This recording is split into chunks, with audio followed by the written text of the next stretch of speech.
Introvertendo, um podcast onde autistas conversam.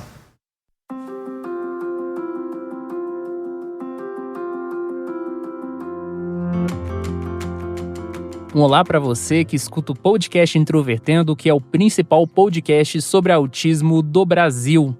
Meu nome é Thiago Abreu, sou jornalista, host deste podcast, diagnosticado com autismo em 2015, e hoje nós vamos desabafar bastante aqui neste episódio. Olá, meu nome é Otávio Augusto, eu fui diagnosticado faz 6 anos e até fevereiro de 2020 eu não sabia que meu estilo de vida era chamado de quarentena. Todo início de mês nós lançamos um episódio bônus relacionado à questão da Covid-19. E agora, em agosto, nós resolvemos desabafar um pouco sobre coisas que têm afetado o nosso psicológico e que também têm nos irritado durante esse processo de isolamento. E se você desestressa a sua vida ouvindo o Introvertendo, continue nos acompanhando. Nós temos um site, que é o introvertendo.com.br, também temos um Facebook, Twitter e Instagram, que você pode encontrar buscando por @introvertendo. Se você quiser fazer qualquer comentário relacionado a algum episódio, você pode nos escrever para ouvinte@introvertendo.com.br.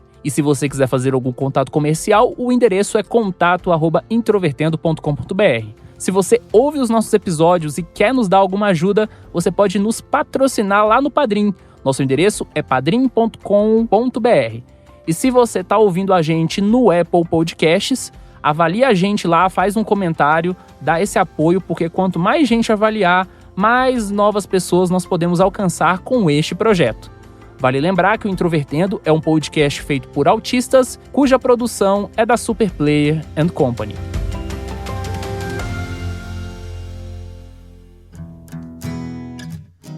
Então, Otávio, todo mês aqui no Introvertendo, pelo menos desde março, nós temos feito um episódio para falar sobre Covid, para falar sobre a pandemia de uma forma geral e relacioná-la à comunidade do autismo. Mas fora a comunidade do autismo, há um fenômeno que todos estão sentindo e todos estão sendo afetados, que é o fato de que até as pessoas que defendiam o isolamento agora estão jogando tudo pro alto e resolvendo sair porque não aguentam mais. A gente também tem um processo de negacionismo muito forte que continua e que provavelmente vai nos acompanhar até sair uma vacina. Lembrando que há um mês, quando nós gravávamos o outro episódio, o Brasil estava próximo de 1 milhão de casos, um pouco mais do que isso.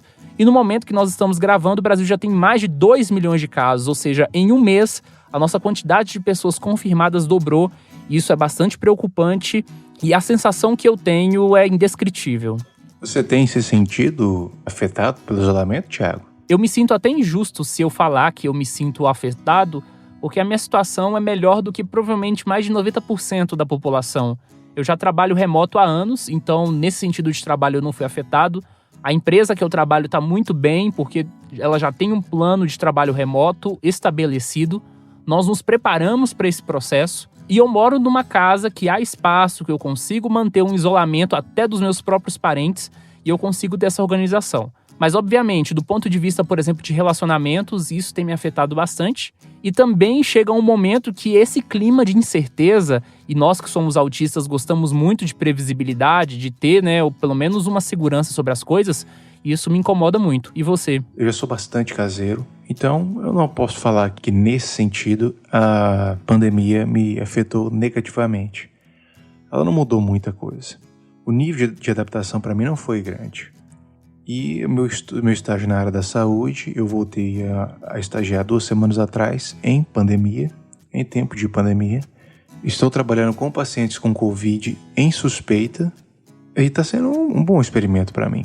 Mas considerando que você ficou um longo tempo tendo todos os cuidados e etc., você viu entre as pessoas que você conhece, até entre você, chegou um momento que você não aguentava mais esse processo e você começou a fazer certas concessões pensando assim, eu vou visitar tal pessoa, mas a tal pessoa está isolada e eu também estou, então não vai ter problema nenhum. Você teve alguma coisa nessa linha de raciocínio, como muita gente está relatando? Eu vou parecer meio hipócrita, Thiago, mas eu tinha visto minha namorada quase todo fim de semana. Olha só. Exato.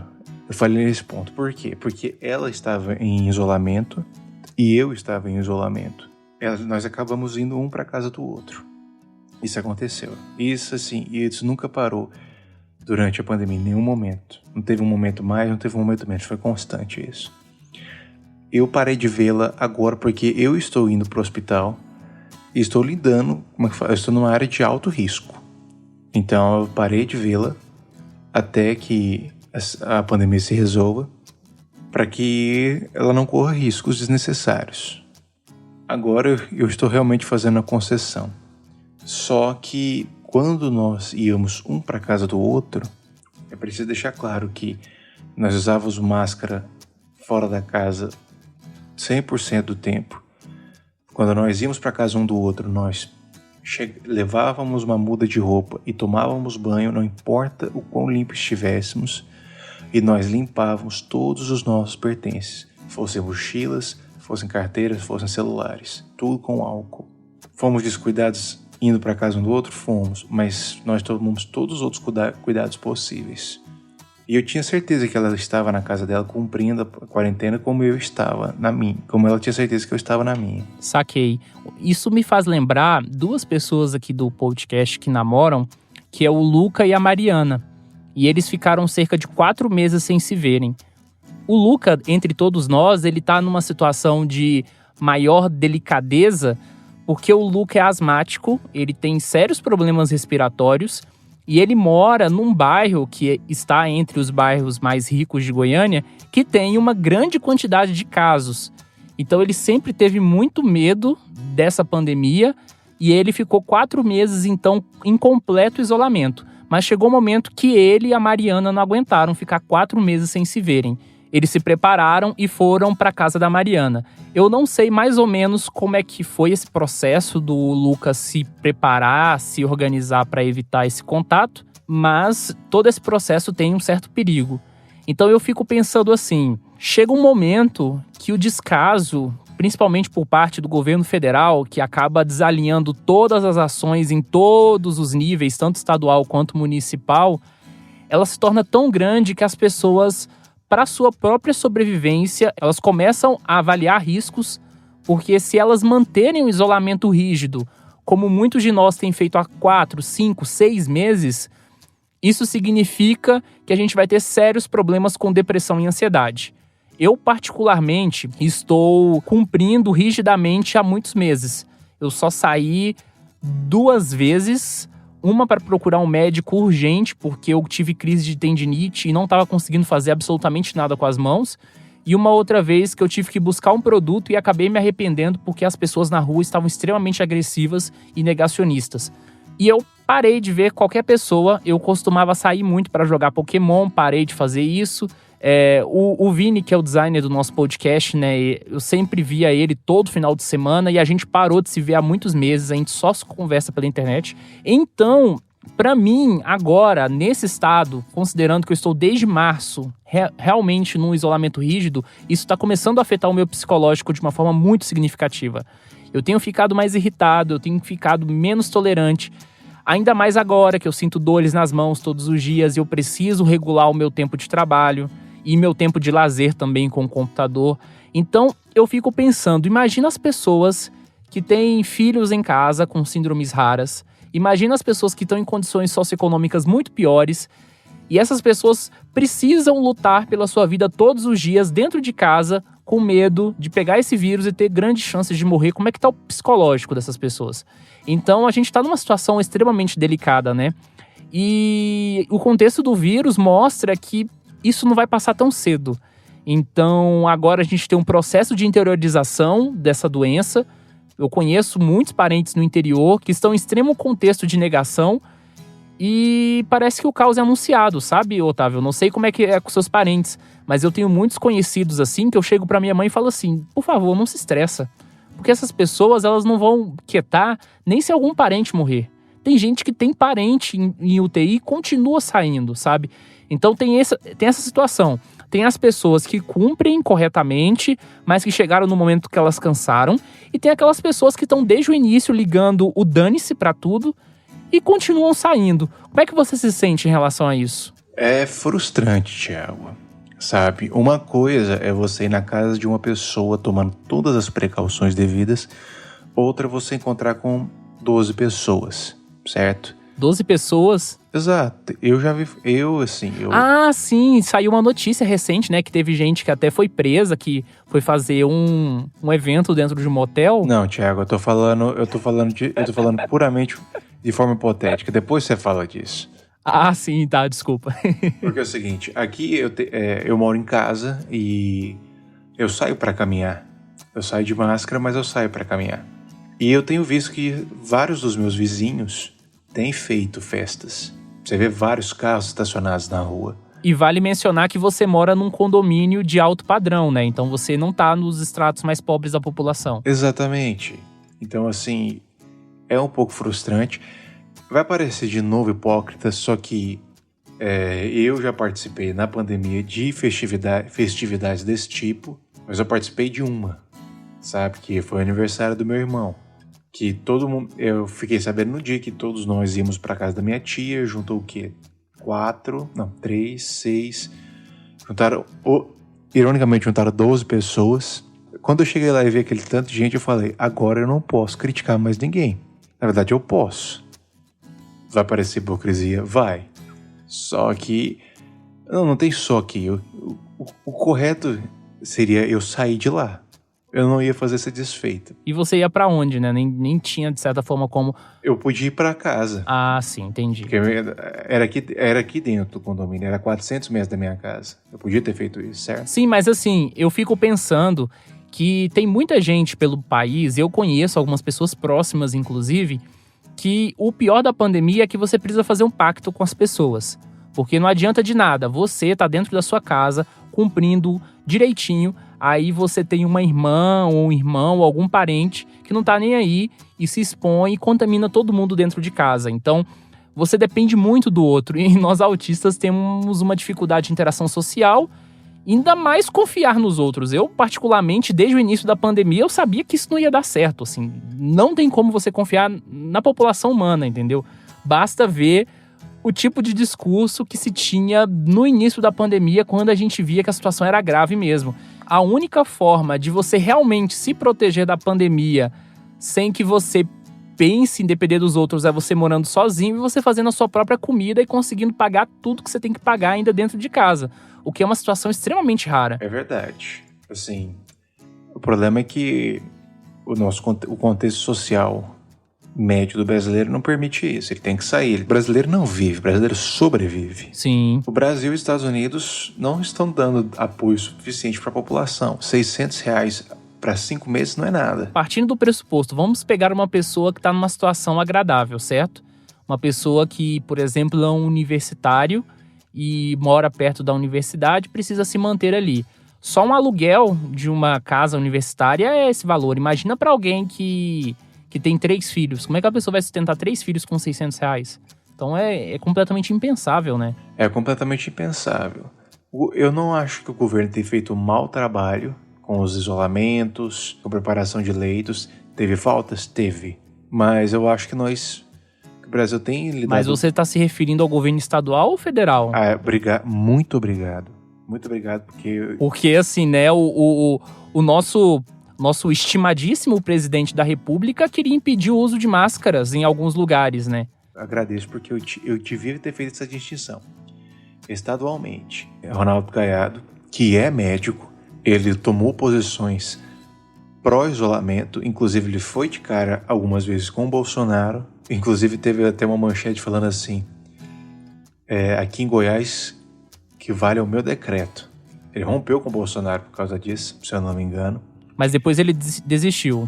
Ele desistiu porque houve muita pressão. A galera começou a chamar ele de comunista, não respeitavam o isolamento. Então ele lavou as mãos e falou assim, então que se danem vocês e façam o que vocês quiserem. Foi basicamente Exatamente. isso. E eu acho que todos os governadores chegaram uma hora que eles cansaram, porque você gasta capital político, você gasta um esforço muito grande e o governo federal coloca todo mundo, toda a população contra os governos estaduais, contra o STF, né? Teve aquela treta toda, agora deu uma amansada.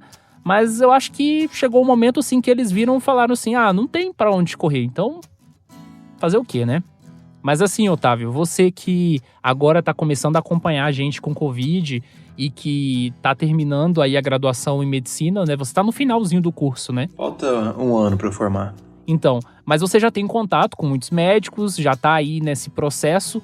Você tem visto uma alteração emocional da saúde mental dos médicos que estão na linha de frente da luta contra a Covid? Tiago, eu voltei há 2 semanas para o estágio. Eu tenho passado 1 semana em cada especialidade. Passei a primeira na cardiologia, passei a segunda na clínica médica, eu estou na clínica cirúrgica agora. Para explicar a minha situação lá, primeira coisa, os internos estão proibidos de entrar em contato com pacientes confirmados de Covid. E segundo, nós não entramos nem no estacionamento sem máscara e nós não saímos do estacionamento sem máscara. Porque mesmo que nós não lidemos com pacientes confirmados, nós lidamos com pacientes suspeitos. O que acontece? O meu estágio está ocorrendo no UGOL, que é o Hospital de Urgência Governador Otávio Lage. É um hospital muito bom de urgências e emergências, e ele lida muito com traumas, queimaduras e emergências, correto? O que aconteceu? Com a pandemia, diminuiu a demanda pelo serviço de urgências e emergências geral. Diminuiu, eu sei que na cardiologia diminuiu em 68%. Tem tido menos serviço geral. O que acontece? Tem médicos que não veem mais os pais. Tem médicos, assim, eu já vi médico sendo afastado porque ele está apresentando sintoma. Eu já vi médico que passou pelo Covid, sobreviveu e voltou para a linha de frente, certo? Mas eu não posso dizer que eu tenha lidado com o pessoal da linha de frente, justamente porque eu não estou permitido a entrar nessa área. O que eu posso dizer é, estão todos muito tensos, porque mesmo que eles não estejam lidando na linha de frente, com as alas específicas para Covid, eles estão muito tensos porque chegam pacientes o dia inteiro, todo dia, não o dia inteiro, mas todo dia, e todos eles, cada um deles tem uma chance em potencial de ter Covid, certo? E isso é um problema. Os isolamentos de Covid estão lotados, isso é verdade. E o número de médicos disponíveis só diminui, porque eles estão contraindo Covid. A gente já chegou no ponto crítico. O que a gente está tentando agora é não passar dele. Existe uma certa compensação. Quando eu falo compensação, Tiago, eu não quero falar que tá morrendo menos gente. Tá morrendo mesmo tanto de gente. Só que a população tá morrendo em casa, certo? Você entendeu o que eu quis dizer? Sim. A população está morrendo em casa. Não está diminuindo o número de paradas cardiorrespiratórias. O que acontece que as pessoas estão indo menos ao serviço de emergência. Isso não é bom também. A situação não é boa para os profissionais de saúde. Para dar uma última impressão do que eu tô vendo não tá tendo fila de pacientes com Covid, mas há pacientes com Covid. E todo paciente com Covid é uma fonte potencial de infecção. Isso não acalma ninguém. Todos os médicos que eu vejo usam máscara toda hora. Tiago, a gente vai no banheiro, a gente lava a mão antes de entrar, a gente lava a mão antes de sair. Quando a gente volta, para sentar na mesma cadeira, a gente limpa a cadeira, mesmo que seja a cadeira que a gente sentou, a gente tenha certeza que ninguém mais sentou. A gente vai tocar alguma coisa, depois que a gente toca, a gente limpa com álcool. Quando a gente vai pegar uma coisa, a gente limpa com álcool de novo. Você não pode, em momento nenhum, encostar no rosto. Todo mundo é vigilante com todo mundo. Então, assim, é um estado de alerta generalizado. Isso, é um estado de alerta generalizado e um estado de atenção generalizado. Eu tô passando 12 horas por dia com máscara. Eu vejo a marca da máscara no meu rosto. Inclusive, eu machuquei levemente meu nariz por causa disso. Eu fico imaginando médicos que ficam em plantão de 12 horas, outros plantões de 12 horas, que dormem com essas máscaras, entendeu? Tem médico que está usando 2 máscaras, uma N95 e outra por cima para diminuir o desgaste. Então, como você falou, é um estado de alerta generalizado. E isso não é bom para a saúde. Aqui em casa, nós fazemos compras no supermercado mais ou menos uma vez por semana, no máximo. E toda vez que a gente sai, sou eu e a minha mãe não dirige, então eu só fico dentro do carro, não desço. Eu fico observando as pessoas na rua. Porque eu moro na região norte aqui da cidade, não é a região nobre da cidade. E as pessoas, elas andam num descaso tão grande que eu fico observando de dentro do carro, olhando as pessoas andarem e pensando assim, caramba, quantas pessoas que estão andando aqui agora vão estar mortas daqui a alguns meses? Quantas dessas pessoas vão perder parentes e depois vão chorar pelo leite derramado? Eu vejo gente com máscara no pescoço. Eu vejo gente sem máscara. Eu vejo mães levando crianças nas ruas sem qualquer necessidade. A criança brincando ali, etc., andando de bicicleta. Inclusive, um colega de escola do meu irmão tem 10 anos, esse colega dele pegou Covid e minha mãe viu ele esses dias nas ruas enquanto ela estava fazendo compras no supermercado. Você sente essa angústia quando você tem que sair, por exemplo, para ir para o supermercado e você observa as pessoas tendo descaso com tudo? Tiago, assim, eu cumpro a minha dose de julgamento, certo? Aquela dose basal. Aquela pessoa não tá usando máscara, aquela pessoa não pegou o álcool. Mas se você ficar focando nisso, ou mesmo que você tenha isso em segundo plano, velho, você não vai ter paz de espírito nunca, certo? Sempre vai ter pessoas que, seja por rebeldia, seja por dificuldade de aprender um novo comportamento, ou por falta de déficit cognitivo, sempre vai ter a pessoa que não cumpre o que é bom para ela e o que é bom para os outros. Você mencionou compras. Eu tenho feito compras aqui para casa, certo? Eu tenho saído assim, em uma média, uma vez a cada 2 semanas. Isso durante toda a pandemia. Isso não tem como evitar. Só que o que acontece? Quando eu saio, eu pego uma máscara limpa. Quando eu vou no supermercado, eu compro as coisas. Eu seguro as mãos atrás das minhas costas, quando eu tô com as mãos desocupadas, para não colocar no rosto. Quando eu chego em casa, eu limpo tudo que eu compro. Eu limpo tudo que eu compro com álcool. Depois que eu faço tudo isso, eu pego o álcool e vou no carro e limpo o carro. Eu limpo tudo que eu encostei. Câmbio, freio de mão, maçaneta, controle de música, volante. Eu limpo o banco do carro, mesmo que eu não tenha encostado, que eu tenha certeza absoluta que eu não tenho encostado a roupa em nada.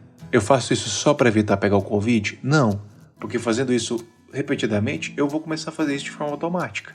Se eu começar a fazer isso de forma automática, a capacidade de eu ser infectado ou infectar alguém diminui. E se você quer ver as pessoas fazendo isso, primeiro, você tem que ser um pouco chato. E segundo, você não pode se deixar frustrar. Isso você não pode fazer. Se você fizer a sua parte, independente dos outros fazerem as outras, o momento você vai influenciar outras pessoas a fazer desse jeito. E elas vão influenciar outras pessoas a fazer desse jeito. E o efeito de influência é exponencial. Sim, eu concordo com você se a gente não tivesse num fator em que não há tempo. É essa que é a minha angústia, entendeu? Não há tempo de convencer as pessoas do contrário, não há tempo para dialogar, não há tempo. As pessoas estão sendo infectadas, estão morrendo. Ponto, entendeu? É essa que é a questão. Então, assim, a gente tá no momento já da pandemia em que...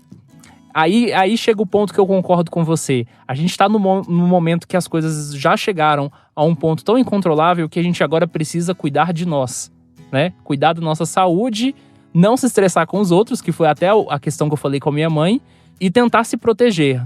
Cada um por si. Esse negócio de não se importar com os outros, eu não consegui fazer também. E eu já deixei passar muita coisa. Eu tenho membros da minha família que compraram ivermectina e hidroxicloroquina.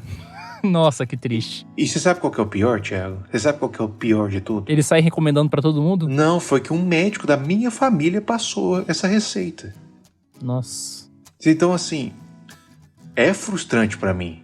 Porque, assim, a minha mãe, inclusive, pediu pra eu não ir conversar com esse médico da minha família que receitou, porque eu queria, certo? Uhum, sim.